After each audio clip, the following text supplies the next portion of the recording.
Welcome back to media Chhattisgarh. तारीख 12 अक्टूबर 2025, दिन रविवार, हिंदी तिथि षष्ठी। तो चलिए बिना किसी देरी के करते हैं शुरुआत आज की पहली और 25 बड़ी खबरों के साथ। पीएम मोदी ने किसानों के लिए 41,000 करोड़ रुपए से अधिक की 2 नई योजनाओं का किया शुभारंभ। प्रधानमंत्री नरेंद्र मोदी ने बीते दिन नई दिल्ली स्थित भारतीय कृषि अनुसंधान संस्थान में आयोजित मुख्य समारोह से देश के किसानों को 41,000 करोड़ रुपए से अधिक की कृषि परियोजनाओं का उपहार दिया। उन्होंने इस मौके पर 2 नई योजनाएं, प्रधानमंत्री धन धान्य कृषि योजना और दलहन आत्मनिर्भरता मिशन का शुभारंभ किया। इनमें प्रधानमंत्री धन धान्य कृषि योजना के लिए 30,000 करोड़ रुपए और दलहन आत्मनिर्भरता मिशन के लिए 11,000 करोड़ रुपए शामिल है। इसके अलावा मोदी कृषि और संरचना कोष, पशुपालन, मत्स्य पालन और खाद्य प्रसंस्करण क्षेत्र की 1100 से अधिक परियोजनाओं का उद्घाटन एवं शिलान्यास किया। मुख्यमंत्री विष्णुदेव साय बीते दिन राजधानी रायपुर के इंदिरा गांधी कृषि विश्वविद्यालय परिसर स्थित कृषक सभागार से हजारों किसानों के साथ वीडियो कॉन्फ्रेंसिंग द्वारा ऑनलाइन जुड़कर इस अभियान के शुभारंभ के साक्षी बने। पकी फसल पर फिरा पानी। जसपुर जिले में आंधी तूफान के साथ ओलावृष्टि से किसान निराश, कटाई के लिए तैयार थी धान की फसल। छत्तीसगढ़ में इन दिनों लौटते मानसून का कहर लगातार जारी है। इस बीच जसपुर जिले के छाता सराय गांव में आई तेज आंधी तूफान और ओलावृष्टि ने भारी तबाही मचाई, जिसने किसानों के सालों की मेहनत पर पानी फेर दिया। यहां के कई खेत में खड़ी धान की फसल बर्बाद हो गई है। वहीं मक्का, टमाटर और अरहर की फसलें पूरी तरह से चौपट हो गई है। कौन बनेगा करोड़पति के मंच पर चमके दुर्ग के रोम शंकर। 27 साल में लगाए 8.5 लाख पौधे। अमिताभ बच्चन बोले अभिषेक श्वेता के नाम पर लगाएंगे पौधे। दुर्ग जिले के रहने वाले रोम शंकर यादव को कौन बनेगा करोड़पति के मंच पर अभिनेता अमिताभ बच्चन ने सम्मानित किया। बिग बी ने उन्हें फोर्स फॉर गुड हीरोज सम्मान से नवाजा। साथ ही बच्चन ने कहा कि वह भी अपने बच्चों के बर्थडे में उनके नाम पर पौधे लगाएंगे। रोम शंकर यादव पेशे से पत्रकार है। रोम शंकर की कलम से शुरू हुई पौधारोपण की यात्रा हरियाली की क्रांति बन चुकी है। बीते 27 सालों से वह पेड़ लगाकर जमीन नहीं बल्कि सोच को सींच रहे हैं। अब तक 8,50,000 से ज्यादा पौधे लगा चुके हैं। केबीसी के सेट पर अमिताभ बच्चन ने खुद इस पहल से जुड़ने की बात कही, साथ ही लोगों से भी जुड़ने की अपील की है। वहीं रोम शंकर कहते हैं कि सिर्फ पर्यावरण से प्रेम नहीं किया बल्कि उसे जिया है। पेड़ मेरी पूजा है और उनकी रक्षा मेरा धर्म है। जन्मदिन पर केक नहीं पौधे लगाएं। दिवाली से पहले एनएचएम कर्मचारियों को तोहफा। राज्य शासन ने की 5% वेतन बढ़ाने की घोषणा। राज्य शासन ने नेशनल हेल्थ मिशन एनएचएम के कर्मचारियों को दिवाली से पहले बड़ी राहत दी है। लंबे समय से वेतन वृद्धि की मांग कर रहे कर्मियों के लिए शासन ने 5% वेतन वृद्धि की घोषणा की है। यह बढ़ोतरी 1 जुलाई 2023 से प्रभावी होगी। हालांकि आदेश में स्पष्ट किया कि वह अधिकारी कर्मचारी इस लाभ के पात्र होंगे जिनकी सेवा अवधि 1 जुलाई 2023 तक एक यहाँ पर वर्ष पूर्ण हो चुकी है। इस शर्त के कारण लगभग 1500 से अधिक कर्मचारी वेतन वृद्धि के लाभ से वंचित रहेंगे। दिवाली पर मिठाइयों की डिमांड बढ़ी। मिलावट रोकने दुर्ग प्रशासन सतर्क, विशेष जांच अभियान शुरू। देश भर में त्योहारी सीजन चल रहा है। दीपावली का त्योहार करीब है। ऐसे में बाजार में सबसे ज्यादा खपत मिठाइयों और पटाखों की होती है। अक्सर ज्यादा मुनाफे के चक्कर में मिठाइयों में मिलावट की जानकारी लगातार आती रहती है। मिलावट के इस कारोबार पर लगाम लगाने के लिए खाद्य एवं औषधि प्रशासन विभाग अब मैदान पर उतर चुका है। दुर्ग जिले में भी विभाग के लोग लगातार मिठाई दुकानों से सैंपल लेकर उसकी जाँच कर रहे हैं। अजय चंद्राकर बोले कांग्रेसी चाटना और काटना जानते हैं। मुख्यमंत्री पर हमले के बाद बीजेपी का पलटवार। एमपी नेता प्रतिपक्ष ने साय पर की थी टिप्पणी। कांग्रेस के केंद्रीय पर्यवेक्षक और मध्य प्रदेश विधानसभा में नेता प्रतिपक्ष उमंग सिंघार ने कहा कि मध्य प्रदेश की तरह छत्तीसगढ़ में भी पर्ची वाले मुख्यमंत्री है। वे सीएम कम प्रधानमंत्री का असिस्टेंट ज्यादा दिखते हैं। वहीं इस टिप्पणी के बाद भाजपा की ओर से पलटवार भी सामने आया है। पूर्व मंत्री अजय चंद्राकर ने कहा कांग्रेस चाटने और काटने वाली पार्टी बन चुकी है। उनके नेता जनता के नहीं बल्कि दिल्ली के दरबारी हैं। यहाँ एक दूसरे को काटते हैं और फिर दिल्ली जाकर चाटते हैं। रेलवे कॉलोनी में 32 अवैध घरों पर चला बुलडोजर। कांग्रेस ने किया कार्रवाई का विरोध। लोगों ने सरकार से की पुनर्वास की मांग। जगदलपुर के संजय गांधी वार्ड स्थित रेलवे कॉलोनी में बीते दिन प्रशासन और रेलवे विभाग की टीम ने संयुक्त कार्रवाई करते हुए 32 अवैध मकानों पर बुलडोजर चलाया। इसकी जानकारी मिलती ही कांग्रेस जिला अध्यक्ष पार्षद कुमार सेना और कांग्रेस कार्यकर्ता मौके पर पहुंचे और प्रशासनिक कार्रवाई का विरोध करते हुए जमकर हंगामा किया। वहीं स्थानीय लोगों ने सरकार से विकल्प तलाशने और पुनर्वास की मांग की है। रायपुर में रात 11 बजे से सुबह 6 बजे तक पेट्रोलियम टैंकरों के परिवहन पर रोक। अधिकारियों ने दिए ये 11 निर्देश। जयपुर समेत देश के कई हिस्सों में हाल ही में हुए तेल टैंकर हादसों को देखते हुए रायपुर पुलिस ने अब पेट्रोलियम और प्राकृतिक गैस परिवहन की सुरक्षा को लेकर सख्ती बरतनी शुरू कर दी है। मंदिर हसौद थाना परिसर में इस संबंध पर एक महत्वपूर्ण बैठक आयोजित की गई, जिसमें तेल कंपनियों के जिम्मेदार अधिकारियों को सुरक्षा के विस्तृत दिशा निर्देश दिए गए। अधिकारियों ने पेट्रोलियम पदार्थों के परिवहन में बरती जाने वाली सावधानियों पर जोर देते हुए 11 बिंदुओं में निर्देश जारी किए हैं। इनमें प्रत्येक तिमाही में सुरक्षा जांच, स्पीड गवर्नर और जीपीएस सिस्टम अनिवार्य करना, भीड़ भाड़ वाले वाले क्षेत्रों से टैंकरों का प्रवेश प्रतिबंधित करना, रात्रि 11 बजे से सुबह 6 बजे तक पेट्रोलियम पदार्थों के परिवहन पर रोक और ड्राइवरों की नियमित स्वास्थ्य जांच जैसे अहम निर्देश शामिल हैं। बलौदाबाजार में गांजा तस्करी करते 2 पकड़ाए, कार बाइक समेत 13 लाख का माल बरामद, तस्करों को न्यायिक रिमांड पर भेजा जेल। बलौदाबाजार में साइबर सेल और कसडोल पुलिस की संयुक्त टीम ने गांजा तस्करी का बड़ा खुलासा किया है। ग्राम छरछेद में हुई कार्रवाई में 2 आरोपियों को गिरफ्तार कर लगभग 40 किलो गांजा बरामद किया है। जब्त गांजे का कुल मूल्य 13,37,000 रुपए से अधिक है। वाहनों से अवैध वसूली करने वाले आरक्षक को एसएसपी ने किया बर्खास्त, 2 पुलिसकर्मी लाइन अटैच। दुर्ग से एक बड़ी खबर निकलकर सामने आ रही है। दरअसल यहां पर एसएसपी विजय अग्रवाल ने एक बार फिर सख्त कदम उठाते हुए पुलिस विभाग में अनुशासन का संदेश दिया है। उन्होंने यातायात विभाग में पदस्थ आरक्षक अर्जुन दुबे को ओवरलोड वाहनों से अवैध वसूली के आरोप में सेवा से बर्खास्त कर दिया है। सूत्रों के अनुसार दुर्ग के सुपेला सब्जी मंडी क्षेत्र में आरक्षक अर्जुन दुबे द्वारा ट्रक और छोटे मालवाहक वाहनों से अवैध रूप से 200 से 2000 तक वसूली की जा रही थी। इस मामले की शिकायत पहले भी व्यापारियों ने यातायात प्रभारी एएसपी श्रीचा मिश्रा को दी थी। जांच में आरोप सही पाए जाने पर एसएसपी दुबे को बर्खास्त करने का आदेश जारी किया है। छत्तीसगढ़ की बाघिन बिजली की वंतारा में मौत, 3 दिन पहले इलाज के लिए भेजे थे, गुजरात में होगा अंतिम संस्कार, मौत पर उठे सवाल। रायपुर जंगल सफारी की बाघिन बिजली की गुजरात जामनगर स्थित वंतारा में इलाज के दौरान मौत हो गई। वंतारा एडमिनिस्ट्रेशन ने शुक्रवार 10 अक्टूबर को सोशल मीडिया पर इसकी जानकारी दी। छत्तीसगढ़ से भी पीसीसीएफ चीफ अरुण कुमार पांडे ने भी इसे यहां पर कंफर्म किया। पांडे ने बताया कि जंगल सफारी के डीएफओ और मेडिकल टीम की बिजली की मौत की खबर मिलती ही जामनगर के लिए रवाना हुई है। 10 साल के बच्चे की हिम्मत ने टाली बड़ी वारदात, ग्रामीणों ने जंगल से 2 आरोपियों को पकड़ा, जमकर पिटाई के बाद पुलिस को सौंपा। धर्मनगरी डोंगरगढ़ में उस वक्त हड़कंप मच गया जब वार्ड नंबर 22 में 2 संदिग्ध युवकों ने एक 10 वर्षीय बच्चे को अगवा करने की कोशिश की। बच्चे की सूझबूझ और बहादुरी से यह वारदात टल गई, लेकिन इस घटना ने पूरे शहर को दहशत और सतर्कता दोनों में डाल दिया।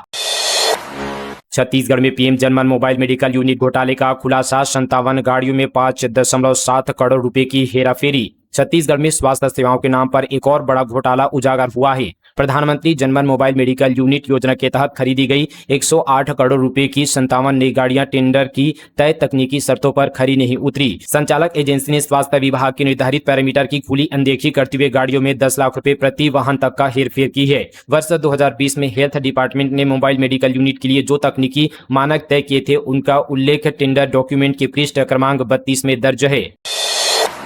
मंत्री के निज सचिव की पत्नी का सड़क पर बर्थडे सेलिब्रेशन, कार की बोनट पर केक काटा, कांग्रेस बोली क्या हाईकोर्ट के नियम सिर्फ जनता के लिए। छत्तीसगढ़ के स्वास्थ्य मंत्री श्याम बिहारी जायसवाल के निज सचिव राजेंद्र दास ने अपनी पत्नी का बर्थडे सड़क पर सेलिब्रेट किया। सड़क पर लग्जरी कार की बोनट पर केक काटा, फिर जमकर आतिशबाजी भी की गई। आतिशबाजी का वीडियो इन दिनों सोशल मीडिया पर खूब वायरल हो रहा है। भाजपा नेता राजेंद्र दास की पत्नी के बर्थडे सेलिब्रेशन का वीडियो गुरुवार रात का बताया जा रहा है। कांग्रेस ने सड़क पर बर्थडे सेलिब्रेशन का वीडियो सोशल मीडिया पर शेयर किया है। साथ ही पूछा है कि क्या हाईकोर्ट का नियम सिर्फ आम जनता के लिए है, भाजपा नेताओं और उनके सहायकों पर नियम लागू नहीं होता क्या। आईबी ग्रुप के फिश फीड प्लांट का शिलान्यास, प्रधानमंत्री नरेंद्र मोदी ने किया राष्ट्र को समर्पित। भारत में फिशी सेक्टर को नई मजबूती प्रदान करते हुए देश के सबसे बड़ी प्रोटीन उत्पादक company Abies foods and proteins private limited के जगदीशपुर स्थित एबीस फिश फीड प्लांट का बीते दिन प्रधानमंत्री नरेंद्र मोदी ने शिलान्यास किया। प्रधानमंत्री धन धान्य कृषि योजना के तहत आयोजित इस भव्य समारोह में देश भर से 6000 से अधिक मत्स्य पालक व व्यापारी शामिल हुए। प्रधानमंत्री ने इस अवसर पर देश के मत्स्य किसानों से संवाद करते हुए उन्हें आधुनिक तकनीकी अपनाने के लिए प्रेरित किया। साथ ही प्रोटीन की जरूरत को महत्वपूर्ण देते हुए अपने भोजन में प्रोटीन पोषण को जोड़ने की बात कही, ताकि युवा पीढ़ी और सभी लोगों को आवश्यक पोषण मिल सके। अधूरे पुल और रोड ने 7 साल से रोका गांव का विकास, 3 दिन तक जाम में फंसे रहे ट्रक। कोरबा जिले के कटघोरा से कोयलांचल क्षेत्र दीपका को जोड़ने वाले ग्राम पंचायत जावली में एक अधूरे पुल ने पूरे पंचायत की रफ्तार और विकास को 7 साल से रोक रखा है। इस पुल की नींव लगभग 7 साल पहले 2018 में रखी गई थी, लेकिन अब तक इस पुल का निर्माण पूरा नहीं किया जा सका है। पुल के दोनों तरफ के अप्रोच रोड अधूरे हैं, जिसके कारण पुल ग्रामीणों के काम नहीं आ पा रहा है। टीचर मारती है, गाली देती है, छात्राएं स्कूल के बाहर बैठी बोली लाइफ बर्बाद कर दूंगी, कहती है मेरा कोई कुछ नहीं बिगाड़ सकता, कलेक्टर विधायक मेरी जेब में। दंतेवाड़ा जिले के बारसूर में स्थित Swami Atmanand English medium school की बच्चियों ने एक टीचर पर प्रताड़ना का आरोप लगाया है। बच्चियों का कहना है कि शिक्षिका माधुरी उइके बच्चों के साथ साथ स्कूल के अन्य शिक्षकों को भी गालियां देती है, हमें मारती है, इनके व्यवहार के कारण टीचर्स स्कूल छोड़कर जा रहे हैं। बच्चियों का कहना है कि उन्होंने कलेक्टर से शिकायत की है, लेकिन अब तक कोई कार्रवाई नहीं हुई है। दरअसल 10 अक्टूबर अक्टूबर को सभी बच्चे पढ़ाई छोड़कर बाहर निकल गए थे। वहीं जिला शिक्षा अधिकारी का कहना है कि 3 से 4 दिन के अंदर मामले की जांच की जाएगी। अवैध प्लॉटिंग पर प्रशासन की बड़ी कार्रवाई, 10 एकड़ जमीन से हटाया कब्जा। राजधानी रायपुर में अवैध प्लॉटिंग पर जिला प्रशासन ने सख्त रुख अपनाते हुए बड़ी कार्रवाई की है। कलेक्टर डॉक्टर गौरव सिंह के निर्देश पर ग्राम सेज बहार में करीब 10 एकड़ भूमि पर की जा रही अवैध प्लॉटिंग को ध्वस्त कर दिया है। कार्रवाई के दौरान मौके पर बनी बाउंड्री वॉल, पलिंथ और सड़क मार्गों को तोड़ा गया। साथ ही अवैध रूप से किए जा रहे निर्माण को पूरी तरह से हटाया गया। रेत ईंट कारोबारियों ने मचाई लूट, मनमाने दाम से जनता की जेब पर असर, पीएम आवास के निर्माण पर रोक। सारंगढ़ बिलाईगढ़ जिले में प्रधानमंत्री आवास योजना का सपना अब गरीब हितग्राहियों के लिए एक मुसीबत का सबब बन चुका है। जिस योजना का उद्देश्य था कि गरीबों को पक्की छत देना, वही अब माफियाओं, दलालों और लापरवाह अधिकारियों के शिकंजे में जकड़ चुकी है। जिले के विभिन्न ग्राम पंचायतों में बालू और लाल ईंट के दामों ने रफ्तार ऐसी पकड़ी है कि जिसने आम जनता की जेब पर बड़ा असर डाला है। चंद्राकर बोले, सिंहदेव को एक दिन का सीएम बना देंगे, कहा साई की कुर्सी पर बैठाकर सम्मान कर देंगे। सिंहदेव बोले थे, कभी नहीं कहूंगा मुख्यमंत्री नहीं बनना। छत्तीसगढ़ के पूर्व मंत्री और बीजेपी विधायक अजय चंद्राकर ने बिलासपुर में कहा कि हम टीएस सिंहदेव को एक दिन का मुख्यमंत्री बना देंगे। अगर वो चाहे तो साई की कुर्सी पर बैठाकर उनकी यह इच्छा हम पूरी कर देंगे। हम सीएम बनाकर उनका सम्मान कर देंगे, क्योंकि कांग्रेस में तो उनका कुछ होना नहीं है। दरअसल पूर्व डिप्टी सीएम टीएस सिंहदेव ने कहा था कि छत्तीसगढ़ में कांग्रेस सामूहिक नेतृत्व के साथ चुनाव लड़ेगी। साथ ही कहा कि मैं कभी नहीं कहूंगा कि मुझे मुख्यमंत्री नहीं बनना है। ऐसा कौन कहेगा कि मैं मुख्यमंत्री नहीं बनना चाहता। बिलासपुर में सिंहदेव ने यह बयान दिया था, जिस पर चंद्राकर ने तंज कसा है। 31 अक्टूबर से भूमिगत खदान होगी बंद, खंडहर में तब्दील हो जाएंगे छत्तीसगढ़ के 2 शहर। भूख हड़ताल पर बैठे बीएमएस के नेता। सूरजपुर जिले के भटगांव क्षेत्र की भूमिगत कोयला खदानों पर संकट के बादल मंडरा रहे हैं। एसईसीएल भटगांव क्षेत्र की करीब 40 साल पुरानी भूमिगत कोयला खदान को पर्यावरणीय स्वीकृति सीटीओ के अभाव में 31 अक्टूबर से बंद करने की तैयारी है। इसी को लेकर भारतीय मजदूर संघ के नेता और श्रमिक संगठन के सदस्य कोयला खदान के बाहर कार्मिक भूख हड़ताल पर बैठ गए हैं। इस कोयला खदान के बंद होने से 2 शहर भी बर्बाद हो जाएंगे। मतांतरण के विरोध में चारभाठा गांव के ग्रामीणों ने लगाया बोर्ड, पास्टर पादियों के प्रवेश पर रोक। कांकेर जिले के नरहरपुर ब्लॉक के ग्राम चारभाठा के ग्रामीणों ने मतांतरण का विरोध करते हुए गांव में पास्टर, पादी और धर्मांतरण करा चुके लोगों के प्रवेश पर प्रतिबंध लगा दिया है। इसके लिए गांव के प्रवेश द्वार पर एक बड़ा बोर्ड लगाया गया है। इस कदम के साथ ही चारभाठा कांकेर जिले का 12वां गांव बन गया है जिसने इस तरह का फैसला लिया है। ग्रामीणों का कहना है कि गांव में 8 परिवार ईसाई धर्म अपनाने लगे हैं, जिससे परंपरागत रीति रिवाजों और समाज की सांस्कृतिक व्यवस्था पर असर पड़ रहा है। उनका आरोप है कि भोले भाले आदिवासी परिवारों को प्रलोभन देकर धर्म परिवर्तन कराया जा रहा है, जो कि उनकी संस्कृति और पहचान के लिए खतरा है। कांग्रेस नेता ने सोशल मीडिया पर किया आपत्तिजनक पोस्ट, भाजपा महिला मोर्चा की कार्रवाई की मांग। कोंडागांव जिले में करवा चौथ जैसे पवित्र हिंदू पर्व का सोशल मीडिया पर मजाक उड़ाए जाने को लेकर विवाद खड़ा हो गया है। इस संबंध पर भाजपा महिला मोर्चा ने कोंडागांव थाना प्रभारी को शिकायत पत्र सौंपा है। शिकायत में आरोप लगाया गया है कि कांग्रेस नेता गौतम साहू पिता बीरज प्रसाद साहू निवासी ग्राम माकड़ी ने सोशल मीडिया पर एक आपत्तिजनक पोस्ट साझा की है, जिसमें करवा चौथ पर्व का उपहास किया गया है। वहीं यहाँ पर भाजपा महिला मोर्चा ने इसे हिंदू धर्म की भावनाओं को ठेस पहुंचाने वाला कृत्य बताया है और कहा कि ऐसी पोस्ट समाज में असमंजस्य व सांप्रदायिक वैमनस्य फैलाने का काम करती है। शिकायत में संबंधित पोस्ट की प्रति भी संकलन की गई है। भाजपा महिला मोर्चा ने थाना प्रभारी से मांग की है कि मामले में तत्काल संज्ञान लेकर कांग्रेस नेता गौतम साहू के खिलाफ भारतीय दंड संहिता की प्रासंगिक धाराओं के तहत कानूनी कार्रवाई किया जाए, ताकि भविष्य में इस तरह की घटनाओं की पुनरावृत्ति न हो। धमतरी नगर निगम में भ्रष्टाचार, बाउंड्री वॉल बचवाने के लिए दिए पैसे फिर भी गिरा दी गई दीवार, बिफरे महापौर। धमतरी नगर निगम में भ्रष्टाचार का मामला उजागर हुआ है। शिकायतकर्ता ने महापौर रामू रोहरा के पास इसकी लिखित शिकायत दर्ज कराई है, जिसमें इस बात का जिक्र है कि नगर निगम के कर्मचारी ने बाउंड्री वॉल न तोड़ने के एवज में 25,000 रुपए की रिश्वत ली। शिकायत पर अमल करते हुए महापौर ने इससे संबंधित अधिकारी और कर्मचारी को नोटिस थमाया है। यही नहीं, जांच के बाद बड़ी कार्रवाई करने की भी बात भी महापौर ने की है। कोंडागांव को मिला सम्मान, स्वास्थ्य एवं पोषण श्रेणी में राष्ट्रीय स्तर पर प्रथम पुरस्कार। नीति आयोग भारत सरकार द्वारा आयोजित नीति for status use case challenge awards में कोंडागांव जिले ने देश भर में अपनी अनूठी पहल से छत्तीसगढ़ का नाम रोशन किया है। जिलों को स्वास्थ्य एवं पोषण श्रेणी में राष्ट्रीय स्तर पर प्रथम पुरस्कार प्रदान किया है। यह सम्मान जिला कलेक्टर नूपुर राशि पन्ना को मसूरी स्थित लाल बहादुर शास्त्री राष्ट्रीय प्रशासन अकादमी में आयोजित समारोह में दिया गया। इस दौरान नीति आयोग के सीईओ बीवीआर सुब्रमण्यम और एकेडमी के डायरेक्टर श्रीराम तरणी कांति द्वारा प्रदान किया गया। 25 साल पहले लगाया पीपल का पेड़, बच्चे की तरह किया बड़ा, कटा हुआ देख फूट फूट कर रो पड़ी 90 वर्षीय देवलाबाई। खैरागढ़ छुई खदान गंडई जिले के खैरागढ़ जिला मुख्यालय से 3 किलोमीटर दूर ग्राम सर्रा गोंदी में हुई घटना ने पूरे इलाके को झकझोर कर रख दिया। वृक्ष कटने के बाद सोशल मीडिया पर एक 90 वर्षीय देवलाबाई की वीडियो तेजी से वायरल हुआ है, जिसमें बूढ़ी माता पेड़ के ठूंठ को देखकर रोती दिखाई दे रही है। दरअसल गांव के बाहर स्थित एक विशाल पीपल वृक्ष, जिसे ग्रामीण वर्षों से हनुमान जी का देव स्थल मानते आए थे, अज्ञात व्यक्तियों ने इसे पेड़ को काट दिया था, जिसकी शिकायत ग्रामीणों ने यहाँ पर खैरागढ़ थाने में की थी। अब खैरागढ़ पुलिस ने आरोपी प्रकाश कोसरे और इमरान मेमन को गिरफ्तार कर लिया है। बोनस का ऐलान, दीपावली से पहले खाते में आ जाएंगे पैसे, कर्मचारियों में खुशी की लहर। छत्तीसगढ़ राज्य विद्युत कंपनी के अधिकारी और कर्मचारियों के लिए बोनस का ऐलान कर दिया है। बिजली कर्मचारियों को इस वर्ष अधिकतम 12,000 रुपये तक बोनस मिलेगा।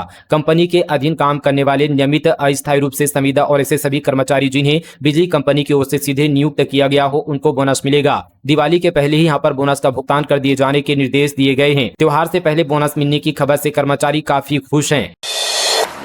कुसमुंडा ने लहराया परचम, SECL बॉडी बिल्डिंग और वेट लिफ्टिंग प्रतियोगिता में बना चैंपियन। कोरबा जिले में कोयला उत्पादन में अग्रणी साउथ ईस्टर्न कोलफील्ड लिमिटेड खेलों के क्षेत्र में भी लगातार नई ऊंचाइयां छू रहा है। कोरबा क्षेत्र में आयोजित 2 दिवसीय अंतर क्षेत्रीय बॉडी बिल्डिंग, पावर लिफ्टिंग एवं यहां पर वेट लिफ्टिंग प्रतियोगिता में कुसमुंडा क्षेत्र ने चैंपियनशिप का खिताब अपने नाम किया, जबकि हसदेव क्षेत्र उप विजेता रहा। प्रतियोगिता में SECL के सभी 13 क्षेत्रों की टीमों ने हिस्सा लिया। इसमें पुरुष और महिला वर्ग से करीब यहाँ पर 250 से अधिक खिलाड़ियों ने अलग अलग श्रेणियों में भाग लिया। प्रतियोगिता का आयोजन और संचालन कोरबा क्षेत्र ने किया। तो दोस्तों, ये थी आज की तमाम छत्तीसगढ़ की ताजा और बड़ी खबरें फटाफट अंदाज पर। इसके साथ ही अभी तक आपने इस चैनल को सब्सक्राइब नहीं किया दोस्तों, तो सब्सक्राइब कीजिए। इसके साथ ही हमारी इंस्टाग्राम ID को भी फॉलो कीजिएगा। नीचे डिस्क्रिप्शन पर लिंक दिया गया है, वहां हम शॉर्ट न्यूज देते हैं, जहां आपको पूरी तरह से अपडेट रखते हैं।